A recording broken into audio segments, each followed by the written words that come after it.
اب یہ نوٹ کر لیجئے، ہدایت و ضلالت اس دنیا میں جو مختلف حالتیں انسان پر طاری ہوتی ہیں، یا نعمتوں کی بارش ہو رہی ہے، یا تنگی ہے، فقر ہے، احتیاج ہے، دنیاوی حیثیت ہے، وجاہت ہے، یا دنیا میں گمنامی ہے، کسنوی پرست کے بھیا کس تھی، کوئی آپ کا حال ہی نہیں پوچھ رہا کہ تم ہو کون، تمہارے منہ میں کتنے دانت ہیں، یا یہ کہ دنیا میں اقتدار کی کسی مسند پر انسان بیٹھا ہے، یا یہ کہ کوئی اس کے ہاتھ میں اختیار نہیں.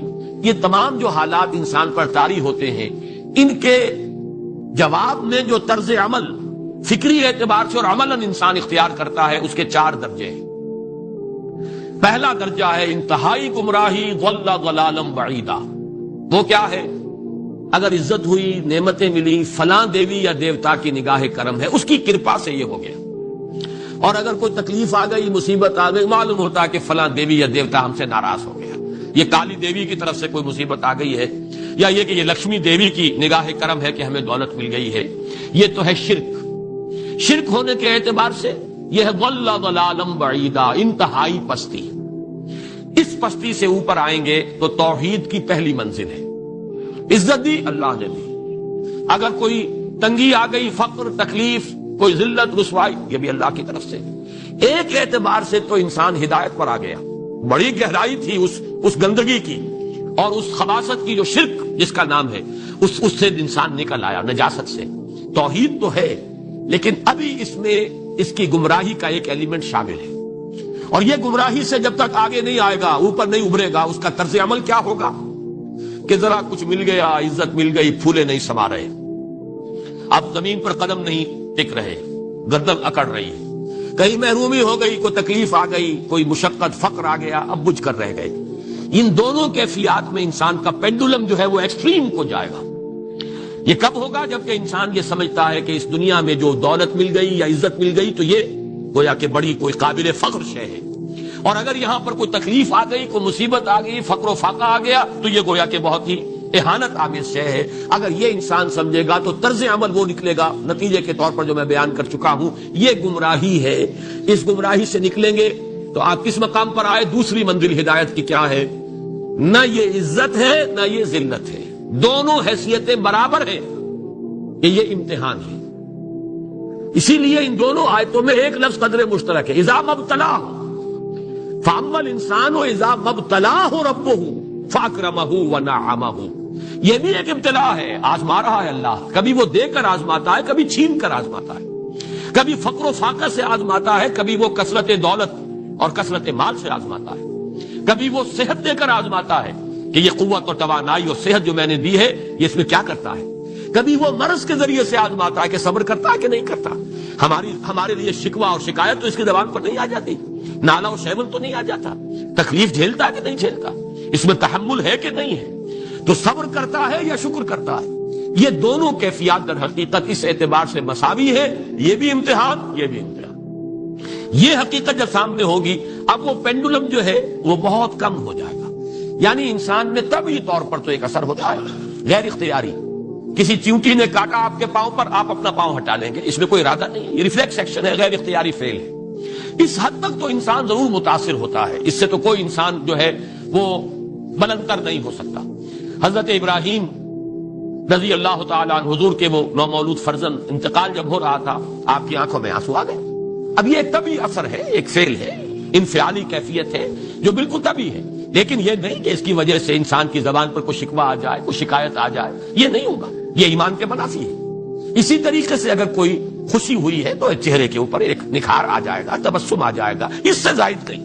اس حد تک تو یوں سمجھیے کہ انسان کا طبعی تقاضا ہے. اس سے زیادہ یہ پینڈولم اگر سوئنگ کر رہا ہے تو گویا کہ اس حقیقت سے انسان محجوب ہے کہ یہ بھی امتحان ہے، یہ بھی امتحان، جو ہم سورہ حدید میں پڑھ چکے ہیں. ما اصاب من مصیبت فی الارض ولا فی انفسکم الا فی کتاب من قبل ان نبراها ان ذلک علی اللہ یسیر لکی لا تعصوا علی ما فاتکم ولا تفرحوا بما آتاکم. اللہ تمہیں کچھ دے تو اتراؤ مت، اللہ تم سے کچھ چھین لے تو اس کے اوپر افسوس مت کرو. یہ نتیجہ ایمان کا نکلنا چاہیے. اگر تمہیں ایمان ہے اللہ پر، اگر تمہیں یقین ہے کہ جو کچھ ہوا ہے اللہ کے اذن کے بغیر نہیں ہوا، اگر تمہیں یقین ہے کہ اللہ نے جو میرے لیے طے کیا ہے اس میں میرے لیے خیر ہی ہے، چاہے فی الحال، فی الوقت، فوری طور پر مجھے ناگوار محسوس ہو رہی ہے بات، لیکن یقیناً میرے لیے اس میں خیر ہے میرے رب کی طرف سے کہ ہر چیز ساتھی ہمارے عین الطاف است۔ ہم تو شارٹ سائٹڈ ہیں، ہم دیکھ نہیں سکتے کسی شے کو، ہم اس کے ظاہر کو دیکھ کر گھبرا اٹھتے ہیں کہ یہ تو تکلیف آ گئی، کیا پتا اسی کے پردے میں اللہ کی رحمت آ رہی ہے۔ میں نے وہ رئیس امروہوی کے اشعار آپ کو کئی دفعہ سنائے ہیں، وہ وقت آیا کہ ہم کو قدرت ہماری سعی و عمل کا پھل دے، بتا رہی ہے یہ ظلمت شب کہ صبح نزدیک آ رہی ہے، ابھی ہے کچھ امتحان باقی، فلاکتوں کے نشان باقی، قدم نہ پیچھے ہٹے کہ قسمت ابھی ہمیں آزما رہی ہے۔ رئیس اہل نظر سے کہہ دو کہ آزمائش سے جی نہ ہارے، جسے سمجھتے ہو آزمائش وہی تو بگڑی بنا رہی ہے۔ اسی آزمائش سے تو بگڑی بنے گی، اسی سے تو تمہارا خیر جو ہے اجاگر ہوگا، سامنے آئے گا، پتہ چلے گا who's who, what is what۔ ابو بکر میں کتنا یقین اور ایمان تھا، یہ کیسے معلوم ہوگا کہ بلال میں کتنا سہار، کتنا تحمل تھا، کتنا صبر تھا، اگر وہ مصیبت ان پر نہ آتی کہ جو امیہ ابن خلف کے ہاتھوں ان پر قیامت ٹوٹ رہی تھی۔ تو یہ ساری چیزیں جو ہے ما اصاب من مصیبت فی الارض ولا فی انفسکم الا فی کتاب من قبل ان نبرأ ان ذلک علی اللہ یسیر لکی لا تعصوا علی ما فاتکم ولا تفرحوا بما آتاکم واللہ لا یحب کل مختال فخور۔ اگر اس حقیقت سے محجوب ہو جاؤ گے تو پھر اختیال اور فخر اور گھمنڈ پیدا ہو جائے گا تمہارے اندر، یا دوسری طرف مایوسی، کمر ہمت ٹوٹ کر رہ جائے گی، خودکشی کرنے کو انسان آمادہ ہو جاتا ہے، ذرا کوئی ناکامی دنیا میں آ گئی، کوئی تکلیف آ گئی۔ یہ ہے در حقیقت تیسری منزل، ہدایت کی دوسری سیڑھی۔ پہلا کیا تھا؟ نہایت ضل ضلالا بعیدا، کوئی خیر مل گیا تو کسی دیوی کی نگاہ کرم، کوئی تکلیف آ گئی تو کسی دیوتا کی ناراضگی، یہ تو ہے ضل ضلالا بعیدا۔ اس سے اوپر آئے، یہ پہلی سیڑھی ہدایت کی ہے۔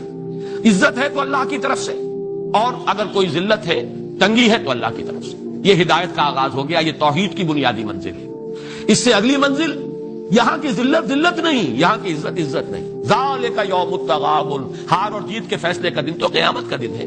وہاں معلوم ہوگا جس کو اس روز عزت ملی وہ عزت والا ہے، جو اس روز ذلیل ہو گیا وہ ذلت والا ہے۔ یہ تو امتحان ہے، دارالامتحان ہے۔ خلق الموت والحیات لیبلوکم ایکم احسن عملا، یہ تو دارالامتحان ہے۔ امتحان ہونے کے ناطے دونوں برابر ہیں۔ اس سے اوپر ہے ایک چوتھی منزل، ہدایت کی تیسری منزل۔ وہ کیا ہے؟ عام طور پر انسان یہ سمجھتا ہے کہ یہ جو آزمائش ہے تنگی کی اور فقر و فاقہ کی، یہ سخت تر آزمائش ہے، اور نعمتوں کی بارش ہو تو یہ آسان آزمائش ہے۔ یہ بھی ابھی گمراہی کا ایک پرت جو ہے اس کی باقی ہے۔ ابھی ہدایت کا جو کامل جو ہوگا انکشاف، وہ کب ہوگا؟ جب انسان اس حقیقت کو جان لے کہ جہاں وسعت ہو، جہاں کثرت ہو، وہ زیادہ بڑا امتحان ہے، سخت امتحان ہے، بجائے اس کے کہ اگر قلت ہے، کمی ہے، یہ کم تر امتحان ہے، یہ کم بھاری امتحان ہے۔ کیوں؟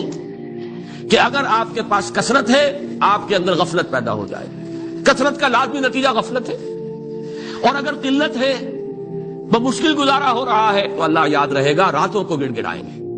آسائش میں اللہ کو بھول جانا زیادہ ممکن ہے بلکہ متوقع ہے، اور تکلیف میں اللہ کا یاد آنا زیادہ متوقع ہے۔ اس میں انسان فریاد کرتا ہے، اللہ سے دعا کرتا ہے، تو کون سی چیز نتیجے کے اعتبار سے بہتر ہوئی؟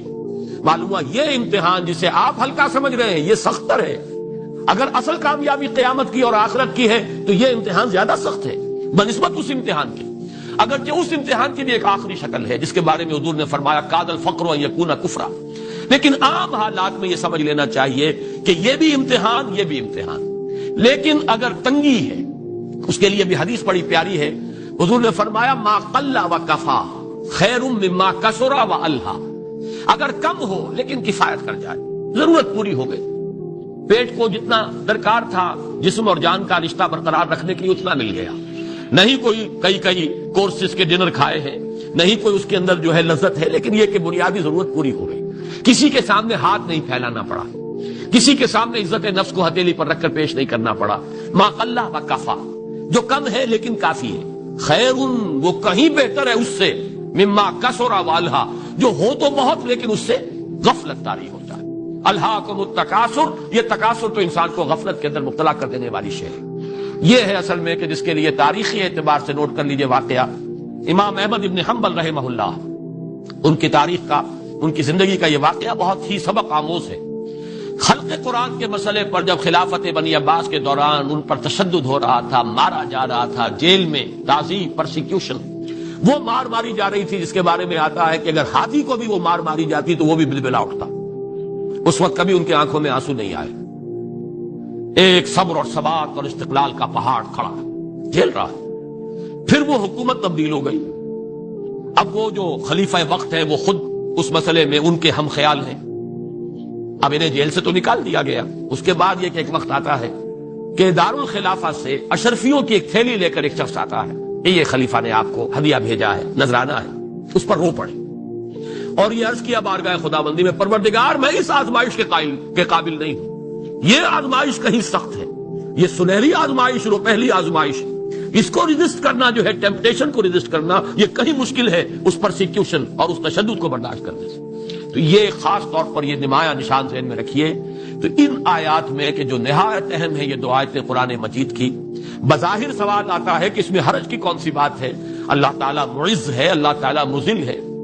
تعز من تشاء وتذل من تشاء بیدک الخیر, یہ سورہ آل عمران میں آیت آئی کہ نہیں آئی؟ لیکن یہ کہ اصل میں یہ 4 درجے ذہن میں رہنے چاہیے.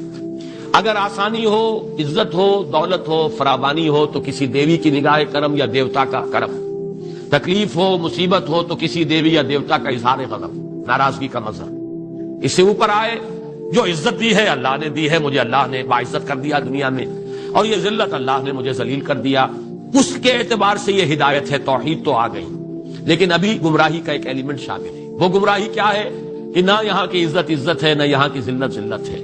وہ جو بھی سردی گرمی اور نرمی سختی, ان تمام کو جو ہے وہ برابر رکھو کہ دونوں جو ہے یہ آزمائش کی کیفیتیں برابر ہیں. یہ ہو گئی گویا کہ اس سے ایک درجہ بلند.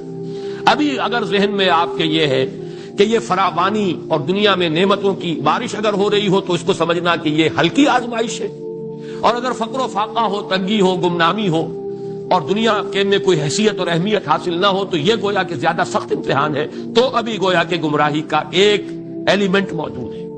حقیقت منکشف ہوگی جبکہ یہ بات واضح ہو جائے کہ یہ امتحان جو ہے نعمتوں والا امتحان یہ سخت تر ہے, اور فقر اور احتیاج والا امتحان یہ نسبتاً آسان ہے. اس میں اللہ کی طرف رجوع کی توقع زیادہ ہے, اس میں غفلت